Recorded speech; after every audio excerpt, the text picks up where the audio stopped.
दोस्तों स्वागत है आप सभी का हमारे न्यूज़ चैनल पर। जी हाँ दोस्तों, आपके सामने लेके आ चुके हैं देश की सबसे बड़ी खबरें जो कि आप सबको जानना बेहद ही जरूरी है। दोस्तों पहली और बड़ी खबर में आपको बता दें, बिहार चुनाव के नतीजे आने के बाद भी लगातार घमासान जारी है, यानी कि एक के बाद एक पार्टी अपनी विरोधी पार्टी पर पलटवार करती नजर आ रही है।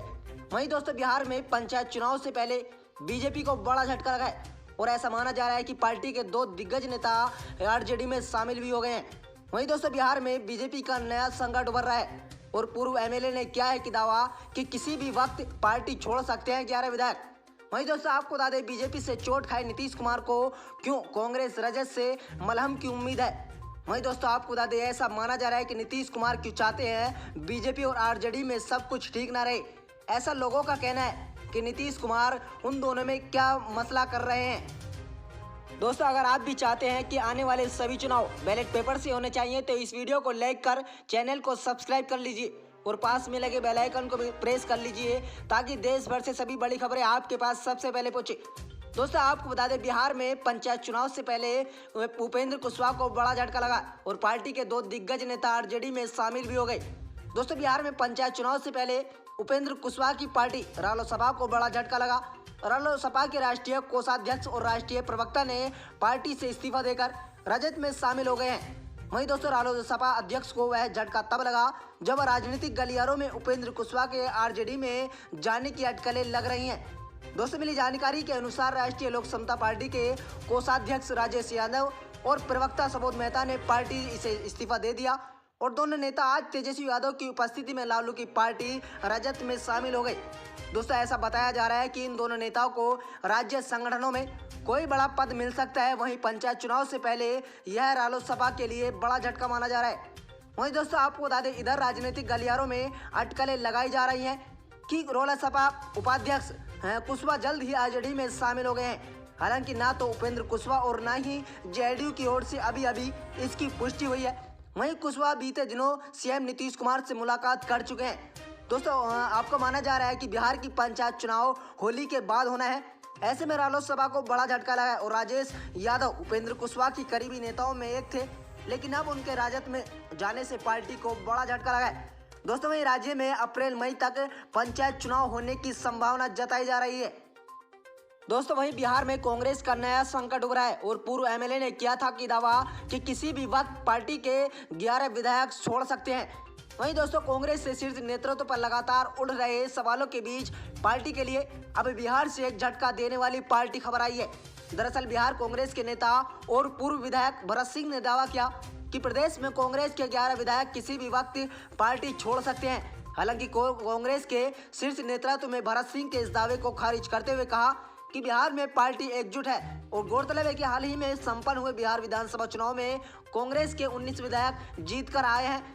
वहीं दोस्तों कांग्रेस नेता भरत सिंह ने अपने दाव में कहा कि बिहार में जीते पार्टी के 19 विधायकों में से 11 विधायक ऐसे हैं जो विधानसभा चुनाव से पहले कांग्रेस पार्टी में नहीं थे लेकिन चुनाव जीत गए। वहीं दोस्तों इन लोगों ने पैसे देकर पार्टी का टिकट खरीदा और विधायक बन बैठे। दोस्तों एनडीए के नेता बिहार विधानसभा के अंदर संख्या बल के मामले में खुद को मजबूत कराना चाहते हैं और कांग्रेस विधायक दल के नेता अजीत शर्मा भी उन लोगों में शामिल हैं जो पार्टी को तोड़ना चाहते हैं। ये 11 विधायक किसी भी वक्त कांग्रेस छोड़कर जेडीयू में शामिल भी होने के लिए जा रहे हैं। दोस्तों पूर्व विधायक भरत सिंह ने एक बड़ा आरोप लगाते हुए कहा कि इन 11 विधायकों को बिहार कांग्रेस अध्यक्ष मदन मोहन झा, राज्यसभा सांसद अखिलेश प्रसाद सिंह और पार्टी के सीनियर नेता सदानंद सिंह तोड़ने की कोशिश कर रहे हैं और बिहार में अभी एमएलसी के पद के लिए राज्यपाल की तरफ से नामांकन होना बाकी है। दोस्तों मदन मोहन झा और सांसद की नजर विधान परिषद की सीट पर है। ये तीनों नेता पार्टी विरोधी गतिविधियों में शामिल भी हो गए हैं। दोस्तों वहीं आपको बता दें, बीजेपी से चोट खाए नीतीश कुमार को क्यों कांग्रेस रजत से भी मलहम की उम्मीद नहीं है। दोस्तों नीतीश कुमार के लिए साल 2020 से बेहद खराब रहा। वहीं विधानसभा चुनाव में जेडीयू के खराब प्रदर्शन के बाद वो मुश्किलों में घिर गए। इसके बाद उनकी पार्टी को अरुणाचल प्रदेश में झटका लगा, जहां जेडीयू के 7 में से 6 विधायकों ने पाला बदलकर बीजेपी का हाथ थाम लिया। लेकिन बिहार में जेडीयू नीतीश की पार्टी की तोड़ने की कोशिश में लगी है। वहीं बिहार विधानसभा में कुल 243 सीटों में से 75 आरजेडी के पास हैं। फिलहाल आरजेडी और महागठबंधन के पास कुल 110 सीटें हैं, जिसमें कांग्रेस के 9, सीपीएल एमएलए के पास है और 2 विधायक है। महागठबंधन को सरकार बनाने के लिए 12 और विधायकों की जरूरत है। दोस्तों आपको बता दें, बिहार के मुख्यमंत्री नीतीश ने रजत नेता और पूर्व मंत्री श्याम रजक के दावे को आधारहीन बताया है। दोस्तों जबकि जेडीयू ने उसे विपक्ष द्वारा राष्ट्रीय जनतांत्रिक गठबंधन एनडीए को स्थिर करने का एक निरस्त प्रसार कर दिया।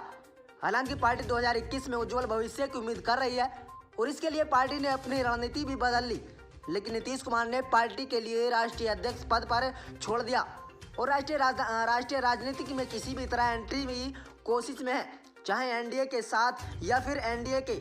और बिहार में मुख्यमंत्री ने अपने बेहद खास आरोपी सिंह को पार्टी प्रमुख की जिम्मेदारी देकर हर किसी को हैरान कर दिया और बिहार चुनाव में हार और अरुणाचल प्रदेश में झटके के बाद जेडीयू ने अपनी राजनीति बदल ली।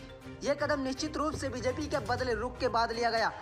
दोस्तों दरअसल जेडीयू चाहती है कि वो बिना बीजेपी के सहयोग से दूसरे राज्य में अपनी अलग पहचान बनाए। ये उन राज्यों में भी अपनी अलग पहचान बनानी चाहती है कि उन राज्यों में अपने धार्मिक निरपक्षी छवि के साथ पार्टी को मजबूत करेगा, जहां अन्य क्षेत्रीय दल कमजोर हो गए हैं। दोस्तों इतना ही नहीं, जेडीयू असम में भी चुनाव लड़ने का मन में है। वहीं पार्टी ने 2016 का विधानसभा चुनाव ऑल इंडिया यूनाइटेड के डेमोक्रेटिक फ्रंट के साथ मिलकर चुनाव लड़ा था और 28 राज्यों में जेडीयू की इकाइयां कर्नाटक और गुजरात जैसे राज्यों में भाजपा के साथ गठबंधन किए बिना विधानसभा चुनाव लड़ रही है। और पार्टी ने पिछले साल अलग से झारखंड विधानसभा चुनाव लड़ा था, लेकिन उन्हें हार का सामना करना पड़ा था। हालांकि भाजपा के साथ गठबंधन में जेडीयू ने पिछले साल दिल्ली की विधानसभा चुनाव सीट में लड़ा था। 2005 के बाद ये पहली बार है कि जब बिहार में एनडीए सरकार में जेडीयू भाजपा के लिए दूसरे नंबर पर रहते हुए सहयोगी की भूमिका निभा रही है। और अब ये 2005, 2010 और 2017 में सबसे वरिष्ठ साथी के तौर पर पार्टी में रही है। और भाजपा ने अपने पसंद के 2 उप मुख्यमंत्रियों का मसौदा तैयार किया और शासनकाल के मामलों में बड़े भाई के रवैये को बनाए रखा है। दोस्तों वहीं लोगों का ऐसा कहना है कि नीतीश कुमार क्यों चाहते हैं कि बीजेपी और जेडीयू में सब कुछ ठीक ना रहे। नीतीश कुमार जेडीयू विधायकों को बीजेपी के झटके लेने से बहुत गुस्से में है और बीजेपी की यानी मौके की नजाकत समझ रही राबड़ी देवी ने हाथ मिलाने का ऑफर दे दिया और जेडीयू नेता के लिए सबसे सुरक्षित स्थिति होती है। ये तो पहले ही माना जा रहा था कि नीतीश कुमार की पार्टी जेडीयू और बीजेपी का रिश्ता आगे से रहीम के बेर जैसे ही होने वाला है। वहीं कहीं रहीम जैसे निभे बेर केर के संग वे दौलत रस आपके फटक में है। वहीं दोस्तों 2015 में बिहार चुनाव में दोहा खूब चर्चित रहा था कि एक बार फिर राबड़ी देवी नीतीश कुमार को गठबंधन में लौट आने का प्रस्ताव दे रही है। माना भी जा रहा है कि नीतीश कुमार और बीजेपी नेतृत्व के बीच सब कुछ ठीक ठाक ही नहीं चल रहा। वैसे भी कोई गठबंधन साथी एक छोर पर दोस्त होने का दिखावा कर रहे और दूसरी छोर पर आस्तीन के सांप जैसा व्यवहार कर रहे हैं, तो सबसे ठीक माना जा रहा है कि अरुणाचल प्रदेश में जेडीयू के 7 में से 6 विधायकों को झटक कर बीजेपी ने नीतीश कुमार को बड़ा जख्म दे दिया। दोस्तों वहीं जख्मी हालत में इंसान हो या जानवर सब पलटवार करता है, तो वहीं बहुत ही खतरनाक नीतीश कुमार ने काम कर दिया। अब तो ऐसा लगता है कि जैसे अब नीतीश कुमार पर चौतरफा हमले होते रहे हैं और उनकी राजनीतिक अहमियत भी बनी रहेगी और कुर्सी पर भी आंच न आने वाली नहीं है। अगर थोड़ी बहुत आंच आती है तो ज़्यादा से ज़्यादा एक बार पद और गोपनीय की शपथ लेनी होगी, नहीं तो वे कुछ नहीं कर सकते। दोस्तों सरदार बूटा सिंह के निधन पर अशोक संदेश ने नीतीश कुमार ने अपने गरीबों के उत्थान के लिए हमेशा प्रयत्नशील करने का नेता बनाया। वहीं दोस्तों नीतीश कुमार ने बूटा सिंह के बिहार में राज्यपाल के रूप में भी जिम्मेदारियों को कुशल अपना काम किया था।